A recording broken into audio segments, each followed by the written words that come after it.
ओम नमः शिवाय। कैसे आप सभी लोग। शिव पुराण के आज के एपिसोड में मैं जितेंद्र चौथानी आप सबका स्वागत करता हूं। आज का जो एपिसोड है उसकी शुरुआत करते हैं। पार्थिव पूजा की महिमा, शिव नैवेद्य भक्षण के विषय में निर्णय तथा बिल्व का महात्म्य। तदंतर ऋषियों के पूछने पर किस कामना की पूर्ति के लिए कितने पार्थिव लिंगों की पूजा करनी चाहिए, इस विषय का वर्णन कीजिए। सूत जी बोले, महर्षियों, पार्थिव लिंगों की पूजा कोटि कोटि यज्ञों का फल देने वाली है। कलयुग में लोगों के लिए शिवलिंग पूजन जैसा श्रेष्ठ दिखाई देता है, वैसा दूसरा कोई साधन नहीं है। यह समस्त शास्त्रों का निश्चित सिद्धांत है।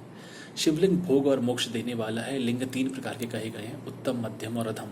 जो 4 अंगुल ऊंचा और देखने में सुंदर हो तथा वेदी से युक्त हो, उस शिवलिंग को शास्त्रज्ञ महर्षियों ने उत्तम कहा है। उससे आधा मध्यम और उससे आधा अधम माना गया है।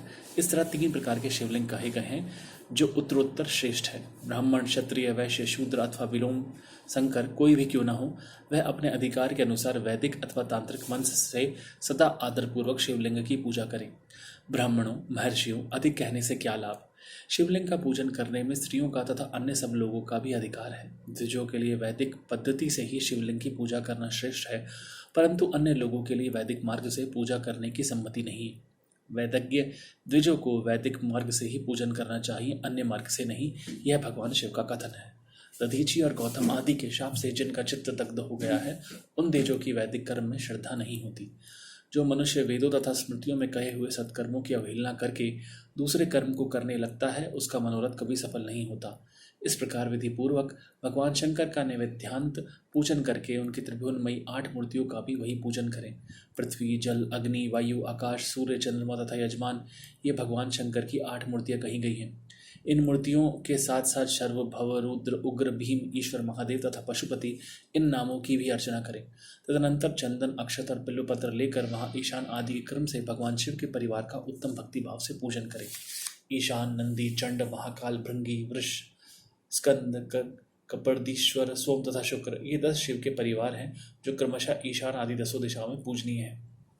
तत्पश्चात भगवान शिव के समक्ष वीरभद्र का और पीछे कीर्तिमुख का पूजन करके विधि पूर्वक 11 रुद्रों की पूजा करें। इसके बाद पंचाक्षर मंत्र का जप करके शतरुद्रीय स्तोत्र का, नाना प्रकार की स्तुतियों का तथा शिव पंचांग का पाठ करें। तत्पश्चात परिक्रमा और नमस्कार करके शिवलिंग का विसर्जन करें। इस प्रकार मैंने शिव पूजन की संपूर्ण विधि का आदरपूर्वक वर्णन किया। रात्रि में देव कार्य को सदा उत्तराभिमुख होकर ही करना चाहिए। इसी प्रकार शिव पूजन भी पवित्र भाव से सदा उत्तराभिमुख होकर ही करना उचित है। जहाँ शिवलिंग स्थापित हो उससे पूर्व दिशा का आश्रय लेकर नहीं बैठना है, खड़ा होना चाहिए, क्योंकि वह दिशा भगवान शिव के आगे या सामने पड़ती है। इष्ट देव का सामना रोकना ठीक नहीं है। शिवलिंग से उत्तर दिशा में भी ना बैठें, क्योंकि उधर भगवान शंकर का वामांग है, जिसमें शक्ति स्वरूपा देवी उमा विराजमान है। पूजक को शिवलिंग से पश्चिम दिशा में भी नहीं बैठना चाहिए, क्योंकि वह आराध्य देव का पृष्ठभाग है।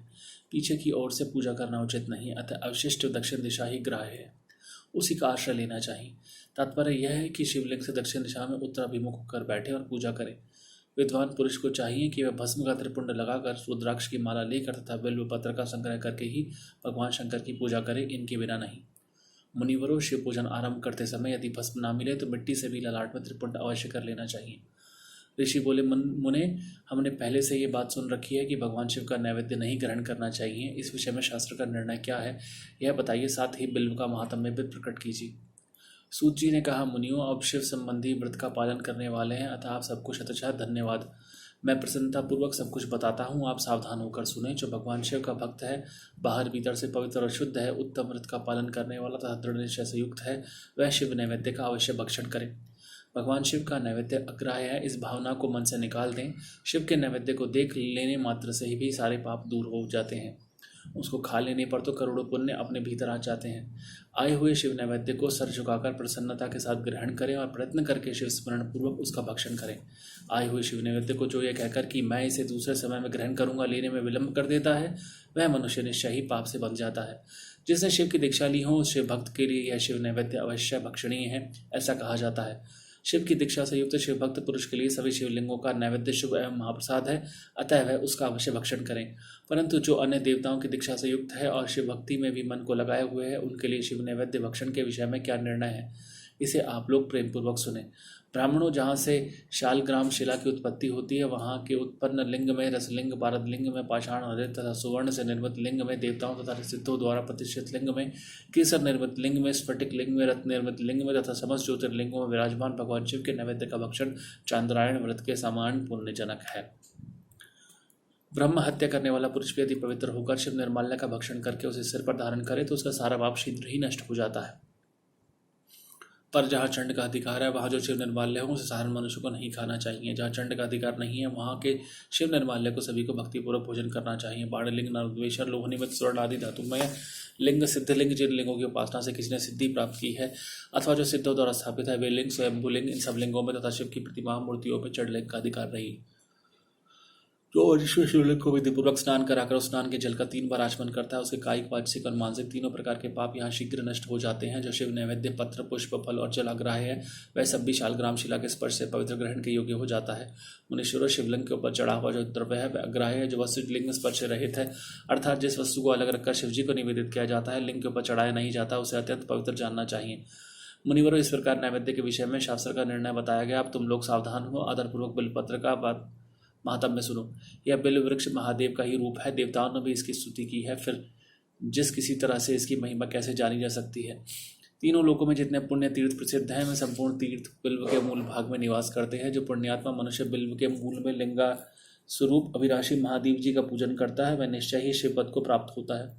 जो बिल्व की जड़ के पास जल से अपने मस्तक को सींचता है, वह संपूर्ण तीर्थों में स्नान का फल पा लेता है और वही इस भूतल पर पावन माना जाता है। इस बिल्व की जड़ के परम उत्तम थाले को जल से भरा हुआ देखकर महादेव जी पूर्णतः संतुष्ट होते हैं। जो मनुष्य गंध, पुष्प आदि से बिल्व के मूल भाग का पूजन करता है, वह शिवलोक को पाता है और इस लोक में उसकी सुख समृद्धि बढ़ती है। जो बिल्व की जड़ के समीप आदरपूर्वक दीपावली जलाकर रखता है, वह तत्व ज्ञान से संपन्न हो भगवान महेश्वर में मिल जाता है। जो बिल्व की शाखा थाप कर हाथ से उसके नए पल्लव उतारता है और उनसे उस बिल्व की पूजा करता है, वह सब पापों से मुक्त हो जाता है।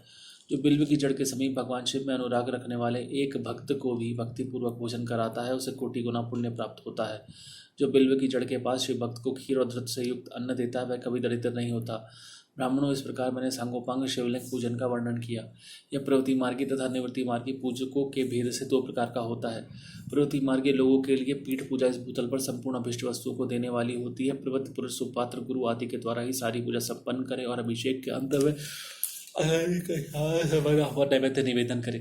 पूजा के अंत में शिवलिंग को शुद्ध संपुट में विराजमान करके घर के भीतर कहीं अलग रखते हैं। निवृत्ति मार्गी उपासकों के लिए हाथ पर ही शिवलिंग पूजन का विधान है। उन्हें भिक्षा आदि से प्राप्त हुए अपने भोजन को ही नैवेद्य रूप में निवेदित कर देना चाहिए। निवृत्त पुरुषों के लिए सूक्ष्म लिंग का ही श्रेष्ठ बताया गया है। वे विभूति से पूजन करें और विभूति को ही नैवेद्य रूप से निवेदित भी करें। पूजा करके उस लिंग को सदा अपने मस्तक पर धारण करें। बहुत बहुत धन्यवाद। हर हर महादेव। संग गौरा पार्वती। ओम नमः शिवाय। ओम गम गणपते नमः।